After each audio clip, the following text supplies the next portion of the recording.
I was standing on my dock watching the water drain away when I realized the HOA president had finally gone quiet. The same woman who fined me $5,000 for water hoarding was now staring at her own luxury boat dock, sinking into thick brown mud. And in that moment, with the sun coming up and the lake slowly emptying, I knew she'd just lost everything. 8 months earlier, none of this existed. No threats, no lawyers, no cameras. Just me, a quiet lake, and the kind of peace I thought I'd earned after retiring early.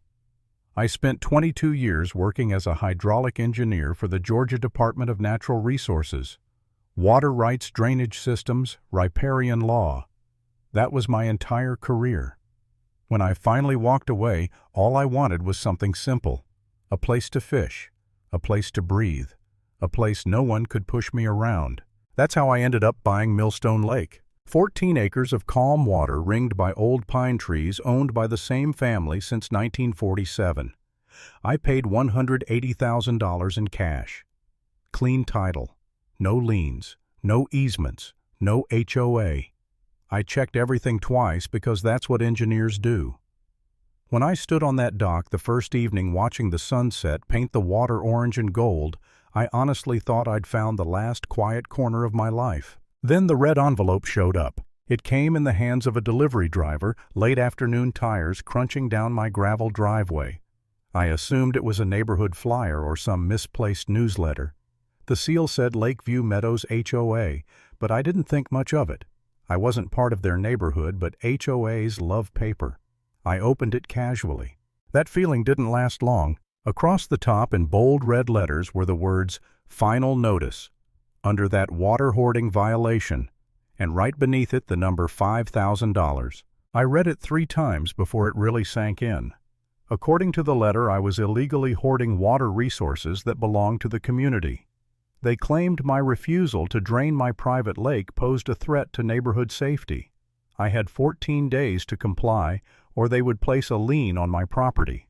At the bottom was a neat cursive signature, Diana Whitfield, President, Lakeview Meadows HOA. I actually laughed at first, not because it was funny, but because it was absurd. My lake wasn't part of their HOA. The boundary ended 200 feet east of my property, marked by old fence posts that had been there longer than the neighborhood itself. Still there it was. A fine, a threat, and a tone that wasn't confused or apologetic. It was confident. That was the part that bothered me. I went inside, opened the fireproof safe, and pulled out my deed. March 17, 1947. Private property. Boundaries unchanged for nearly 80 years. I pulled up the county assessor's map on my laptop. Same thing. No overlap, no shared water system, no legal basis for anything they were claiming. I called the HOA office number listed on the letter. A woman answered, put me on hold for nearly 10 minutes, then came back with a message that made my jaw tighten. Mrs. Whitfield was in a meeting, but she strongly advised compliance. Fighting it, I was told, would only make things worse. The HOA had resources and legal counsel. The line went dead before I could respond. That night, sleep didn't come easy. A memory kept replaying in my head. 3 months earlier, while I was moving furniture into the cabin, Diana Whitfield had driven up in a white luxury SUV to introduce herself. She welcomed me to the neighborhood, even though I wasn't technically part of it. At the time, I thought she was just nosy. What stuck with me now was the way she'd looked at the lake, not admiring it, studying it. "So what are your plans for this property?" she'd asked, eyes sweeping across the water. "Any development ideas?" I told her the truth. I just wanted to fish and enjoy retirement. She smiled, nodded, and left. But now, holding that red envelope, I realized something. That wasn't small talk. That was reconnaissance. The next morning, I walked the perimeter of the lake. When I reached the south end, I stopped at something I'd noticed during my first week there but never really examined. A concrete structure half hidden by brush. A large metal wheel attached to a pipe running underground toward the creek below. I'd assumed it was abandoned irrigation infrastructure from the property's farming days. Now I knelt down and brushed away the dirt. Rusted but solid. The original bottom drain system built in 1947 by the original owner to control water levels. I stood there longer than I meant to, staring at that valve, not yet understanding why my instincts were screaming at me to pay attention. Back inside, I started digging. Georgia law requires HOAs to keep public meeting minutes. Lakeview Meadows was no exception. I scrolled through months of boring agenda items until one entry stopped me cold. 6 weeks earlier. Discussion of community water resource management. Buried in the third paragraph was a reference to Millstone Lake, listed as a managed community water asset. My lake, not neighboring, not private, managed, controlled. That's when it stopped being funny and stopped being confusing. Someone hadn't made a mistake. Someone had rewritten reality on paper. I drove 45 minutes to the county assessor's office that afternoon, paid for copies of the original deed, the current cadastral map, and the HOA's incorporation documents. Sitting in my truck, I compared them line by line to the zoning map attached to my violation notice. The county map showed the HOA boundary ending cleanly at the fence posts. The HOA map showed my lake shaded in blue, magically pulled inside their territory. Someone had literally redrawn the boundary to steal my land. I called the Georgia Environmental Protection Division next. When I explained the water hoarding violation, the attorney on the phone laughed, actually laughed. There is no such thing as water hoarding under Georgia law, he told me. If you own the land beneath the lake, you own the water. Period. That word echoed in my head after we hung up. Period. I wasn't dealing with confusion. I was dealing with fraud. That realization hit hard, and for the first time I felt something other than anger. I felt small, alone. This was an HOA with lawyers' money and hundreds of residents behind it. I was one retired engineer with a dock and a pile of paperwork.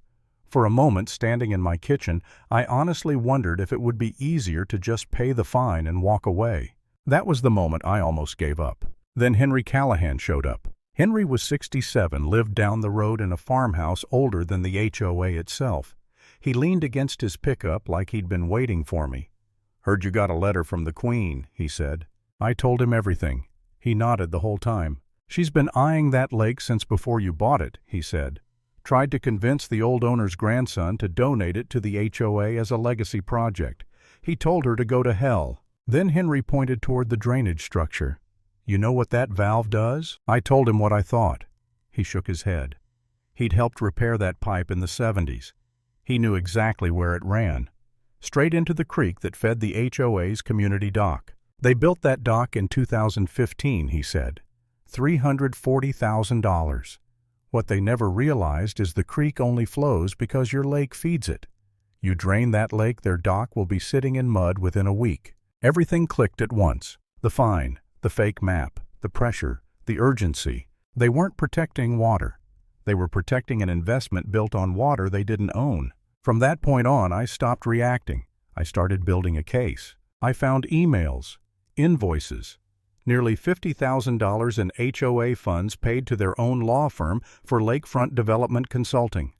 I found a letter of intent between the HOA and a luxury developer for a $12 million project, contingent on gaining control of my lake.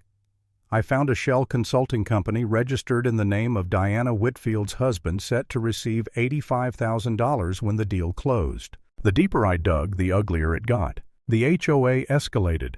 They placed a lien on my property. Their lawyer sent threats. Diana called me personally and offered $50,000 for the lake, less than a third of its value. She framed it like mercy. "Think carefully," she told me. "This can get very expensive for you." That night I sat on my dock and stared at the water, feeling the weight of it all. The community hated me. The HOA wanted to crush me. And for a moment I wondered if fighting was worth it. Then my phone buzzed. An anonymous message. "There's an email from July 15th you need to see. Ask Monica. She knows what her mother is doing." Monica Whitfield, Diana's daughter. What she gave me was the final nail. Emails coordinating the pressure campaign. Plans to accelerate enforcement. Proof that this was never about rules or safety. It was about money. I organized everything. Maps, emails, financial records. I contacted a local investigative reporter, and I requested 5 minutes to speak at the next HOA meeting. Diana granted it, confident, smiling. She thought 5 minutes wouldn't be enough to hurt her. She was wrong. I stood at that podium and showed the community the fake map, the secret development deal, the hidden consulting agreement, the emails. One by one, the room turned. Board members spoke up. Residents started asking questions. Diana's face went rigid. When I finished, I told them one last thing, that their dock depended entirely on water from my private property, water they had no right to use, and that I would be draining my lake for maintenance. Diana whispered threats as she walked out. Cameras followed her. The next morning at dawn, I opened the valve. By evening, the HOA's luxury dock was sitting in mud. The court denied their emergency motion. The news ran the story. Residents demanded audits. Diana resigned within days. Standing on my dock weeks later, watching the water return, I felt something I hadn't felt in months. Peace. Because when bullies hide behind rules, the only way to win is to know those rules better than they do.